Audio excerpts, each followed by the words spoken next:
Start with something that looks almost normal. You're touring an older home, maybe something built between 1890 and 1930, brick exterior, high ceilings, original hardwood floors that creak just slightly under your weight. The real estate agent is walking ahead of you, describing the built-ins and the natural light and the original millwork. You're half listening. You're looking at the ceiling medallions, the transom windows, the kind of craftsmanship that new construction stopped bothering with decades ago. Then you notice it. A door near the back of the house, off the kitchen. Small room, plain walls, a single window, small and set high. And on the outside of the door, not the inside, the outside, there's a keyed lock. Not a privacy latch. Not a simple bolt you'd use to keep a pantry closed. A lock, a real one. The kind that requires a key held by someone who is not in the room. You stop. You look at it for a second longer than everything else. The agent keeps talking. She doesn't mention it. Maybe she doesn't know what it was for. Maybe she does and has learned that it's easier not to explain. These rooms had a specific purpose, and that purpose was considered entirely sensible at the time. In upper-middle-class American homes from roughly the 1880s through the 1930s, domestic servants were a standard part of the household. Not a luxury, a standard feature of a well-managed home. Cooks, maids, laundresses, general houseworkers, they lived on the property, usually in a small room near the kitchen or tucked into the back of the house, where the family's daily life didn't have to intersect with theirs unless it was convenient. And in a significant number of those homes, the room they slept in every night had a lock on the outside of the door. The justification was framed as household management. Employers said it kept staff on schedule, prevented theft, ensured that servants were present overnight when they were needed. Home design publications of the era treated it as a reasonable feature, listed alongside built-in ironing boards, dumbwaiters, and dedicated laundry chutes, practical infrastructure for a smoothly running home. If you read the household management literature of that period, the locked servants' room appears not as a moral question, but as a logistical solution.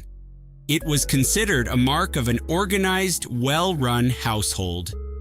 What it actually was, a sleeping room that the person inside could not leave without someone else's permission. Think about what that means in practice. If there was a fire in the night, the servant needed someone to come unlock that door. If there was a medical emergency, a sudden illness, a fall, they could not get out on their own.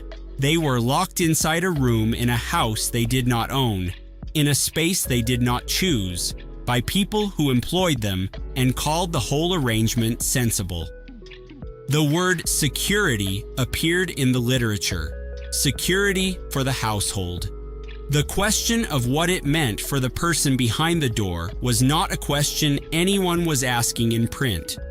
As domestic worker protections slowly developed through the mid-20th century, and as live-in service arrangements became less common in middle-class homes, these rooms were quietly converted. Storage rooms, laundry spaces, utility closets, back offices. The locks came off, or they didn't, because nobody thought it was particularly urgent to document what the room had originally been used for, or to remove every trace of how it had functioned. Some of those locks are still there. Some of those door frames still carry the hardware. You'd recognize it if you opened the right door in the right old house and you knew what you were looking at.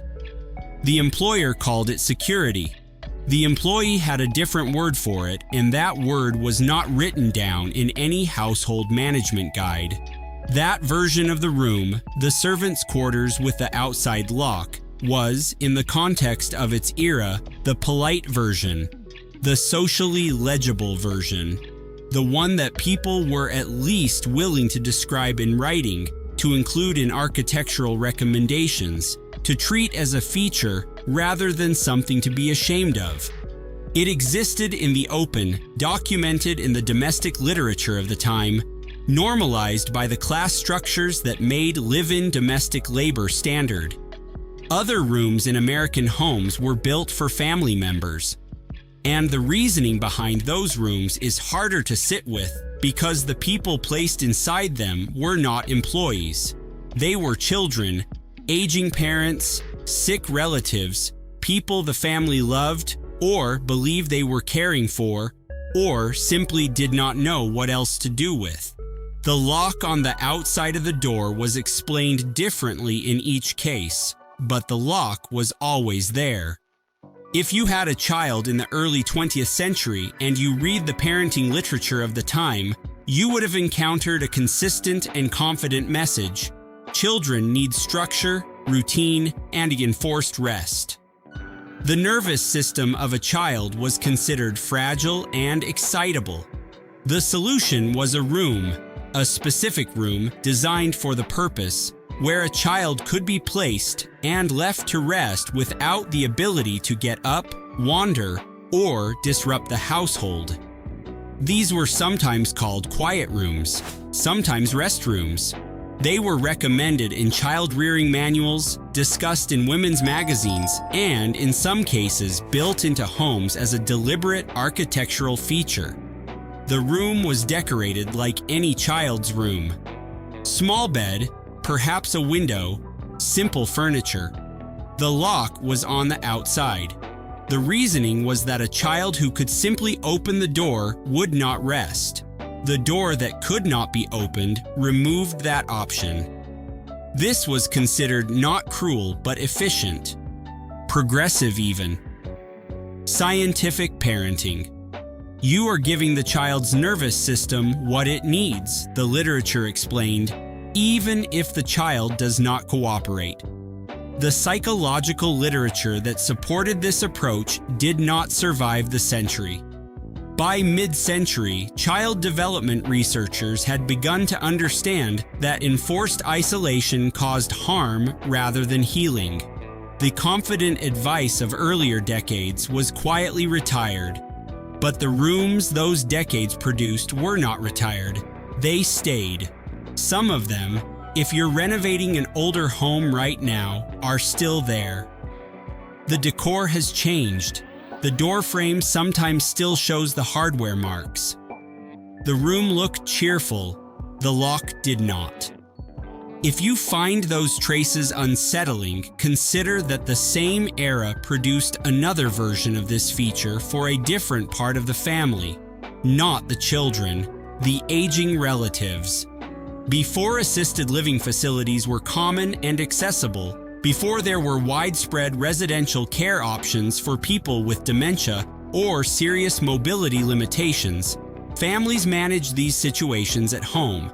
That meant a ground floor room, usually near the main living areas, built or converted for an elderly parent or a disabled relative who couldn't safely navigate stairs, couldn't be trusted not to leave the house, or couldn't be left unsupervised. The exterior lock on these rooms was explained as safety. You don't want them wandering outside at night. You don't want to fall on the stairs. You can't watch them every minute. The lock, from the family's perspective, was a reasonable solution to a real problem. What it was, from inside the room, was a different experience. A person with dementia or limited mobility in a room they could not leave. No emergency exit. No way to signal distress that would reach a sleeping household. Some of these rooms were built with small windows and reinforced doors, features that today, seen without context, look alarming in the foundation of a family home. The family called it care.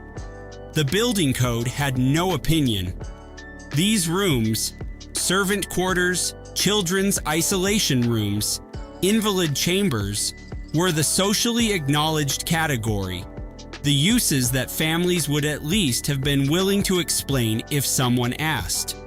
There is another type of room that appeared in American homes during the same era, and it came from a different source entirely. It was not built for staff, it was not built for children, it was not built for aging relatives. It was built on the direct instruction of a physician. The reasoning behind it was presented as medicine, and the people placed inside it were, in most cases, women. If you are curious about what that room looked like, what it was called, and what happened to the people inside it, and about the other rooms this era quietly built into ordinary houses, that is exactly where this is going. The next room was not in the basement. It was not hidden. It was often on the main floor, next to the kitchen, built according to professional recommendations. And the lock was considered a medical necessity. By the late 19th century, American physicians had a diagnosis for women who seemed exhausted, anxious, unhappy, or simply difficult to manage. The condition was called neurasthenia, nervous exhaustion. The idea was that modern life, its demands, its stimulation, its complexity, had overtaxed the female nervous system, and the treatment was rest. Complete, enforced, total rest. The treatment had a name. It was called the rest cure, and it was prescribed by respected physicians, including Silas Weir Mitchell, one of the most prominent neurologists in the country during that period. The rest cure was not a suggestion, it was a regimen. The patient was confined to a room. She could not leave without permission. She could not read. She could not write. She could not receive visitors without approval. She was fed, kept still, and isolated from any mental or social stimulation for weeks, sometimes months. Wealthy families built rooms in their homes specifically to implement this treatment. These were not basement rooms or improvised spaces. They were proper rooms, furnished, located on the main floor near the household's daily activity, but sealed off from it. The lock was on the outside because the treatment required that the patient not be able to leave. If she could leave, she could stimulate her nervous system. If she could stimulate her nervous system, the treatment failed.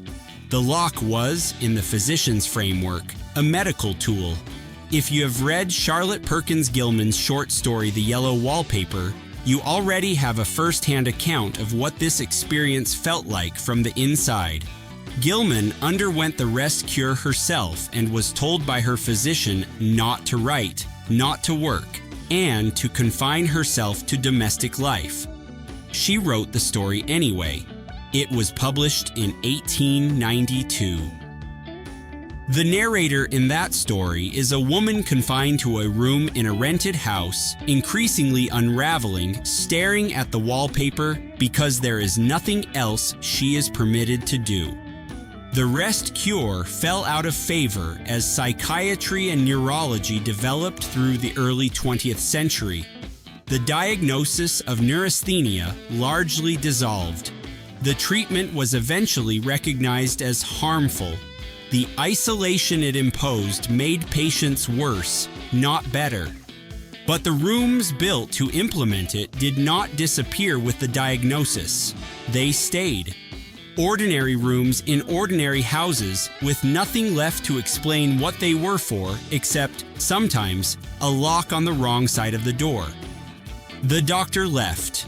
The room stayed. If you've been finding something darkly ironic in these rooms so far, the way each one was framed as a reasonable solution to a practical problem, the next type of room will feel slightly different. Because this one wasn't built out of medical theory or paternalistic care. It was built out of something more chaotic and more human. If you're enjoying this and want more videos that uncover what's actually hiding inside old homes, subscribing takes 2 seconds and keeps these stories coming. Prohibition began in 1920 and lasted until 1933. During those 13 years, alcohol became illegal to manufacture, sell, and transport, and American households responded in a variety of creative ways. One of those ways involved the house itself. Middle-class homeowners who had built up wine cellars, liquor cabinets, or private stocks before Prohibition needed somewhere to store what they were keeping and hide what they didn't want found. The answer, in a number of homes, was a purpose-built lock room, a reinforced closet, or a small room behind another room, with a heavy door and a lock, sometimes ventilated, sometimes insulated, sometimes disguised behind a built-in bookcase or a false wall panel. These rooms weren't subtle in their construction, but they were discreet in their location. The irony is that the same era also produced the exact opposite version of this room. While some households were quietly reinforcing closets and hidden chambers to protect their private liquor stocks from federal agents, other households, reform-minded families, temperance households, families who had watched alcohol destroy someone they loved, were building the same kind of room for a completely different reason. Not to hide alcohol from authorities, to hide it from the person inside the house who couldn't be trusted around it. Same lock, same heavy door, same reinforced frame, pointed in the opposite direction. One version of the room said, "Keep the government out." The other version said, "Keep the family member away from this." Both versions believed with genuine conviction that the right architectural solution could solve a human problem. Build the room correctly, install the right lock, and the situation would be managed. The house would do what the family couldn't. Neither version worked especially well, and in hindsight, neither was ever going to. A locked room doesn't treat addiction. It doesn't address the craving, the dependency, the underlying condition that made the alcohol a problem in the first place. What it does is create a temporary obstacle, and temporary obstacles have a way of being overcome by people who are sufficiently motivated. Someone found the key. Someone learned where it was kept. Someone waited. Someone broke the hinge on a night when the need was strong enough and the house was quiet enough and nobody was watching. The rooms built to conceal became legal liabilities when enforcement came through, and agents found exactly what the reinforced walls were meant to protect. The concealment, which had seemed so solid during construction, turned out to be evidence of intent rather than a barrier to consequences. The room that was supposed to make the problem disappear made the problem worse the moment someone with authority opened the door. The rooms built to deter simply relocated the problem, temporarily, until the key turned up in a coat pocket, or the lock gave way, or someone decided the room wasn't as permanent as the family believed it was. What both versions left behind in many older homes that have since changed hands 2 or 3 or 4 times is a small reinforced space with no obvious reason to exist. A closet with walls that are slightly too thick. A door that is slightly too heavy for what it's protecting now. Ventilation that doesn't match the room's current use. Hardware that looks like it was installed to mean something, even if nobody remembers what. The lock was supposed to solve the problem. The problem found a window. What these rooms left behind in many older homes is a small reinforced closet with no obvious reason to exist. Unusually thick walls. Unexplained ventilation. A lock that seems too heavy for a linen cabinet. Former owners rarely explained what it was for because the explanation was either embarrassing or legally inadvisable. So, the room just stayed and future owners were left guessing. The lock was supposed to solve the problem. The problem found a window. Now, If you have been tracking the pattern in these rooms, the servant quarters, the children's isolation rooms, the invalid chambers, the rest cure rooms, the prohibition lock rooms, you may have noticed that all of them involved a decision made by someone with authority over someone who had less of it. The employer over the servant, the parent over the child, the family over the aging relative, the physician over the patient, the household over the person being managed. The next room is the one that is hardest to describe without being careful about it, because it sits at the far end of that pattern, where the social scaffolding that made these arrangements feel reasonable was thinnest, and what remained was just the room. In some rural and semi-rural American homes of the late 19th and early 20th centuries, families were dealing with situations that had no good institutional solution. A family member with severe mental illness, someone whose behavior was dangerous or completely unmanageable. Institutional placement existed, asylums were present in this period, but they were far away, expensive, often brutal in their own right, and deeply stigmatizing. Families were left to manage the situation themselves. Some of them managed it with the basement. Root cellars and below-grade storage rooms were standard features in homes of this period. They were used for food, for cold storage, for tools. Some of them were adapted. The door was reinforced. A lock was added on the outside. The person placed inside was cold in the dark, with no access to light or fresh air or any means of exit, in a room that had been designed for storing vegetables. This is the part of the story that doesn't have a polite framing. There was no medical theory being applied. There was no household management philosophy being cited. There was a family at the end of its resources, a person they didn't know how to help, and a room that could be locked. That was the whole of it. These arrangements are difficult to document precisely because families had every reason not to record them. There are no catalogs for this room, no recommendations in household management guides, no physicians publishing papers endorsing the approach. There are court records in some cases where these arrangements were discovered and prosecuted. There are county histories that mention them obliquely. There are older properties that still show, in their foundation rooms, modifications that don't match any standard agricultural or storage purpose. The institution was too far away. The basement was right there. That's the history. But history has a way of not staying in the past, especially when it is built into wood and brick and hardware. If you are buying an old house right now, and people buy old houses every day, drawn to the original details, the solid construction, the character that newer builds don't have, you may at some point open a door and find something that doesn't make sense.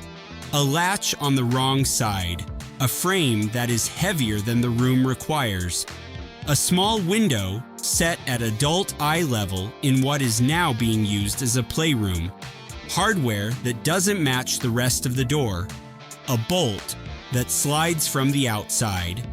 Contractors find these things regularly.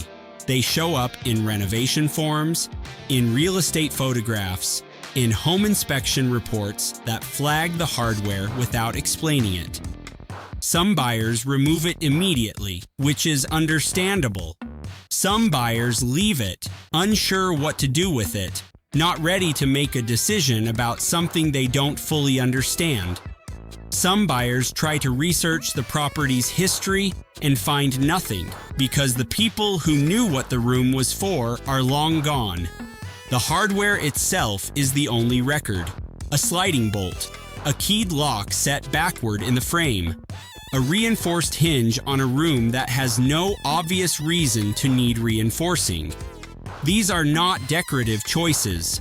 They were functional decisions made by someone for a reason at a specific moment in the life of that house. The room doesn't know the reason is no longer relevant. It just holds the shape of the decision that was made inside it. The house remembered, even after everyone who knew forgot. And that is the thing about old homes that gets missed in the conversation about vintage details and original character and charming old bones. The house is not neutral. The house is a record.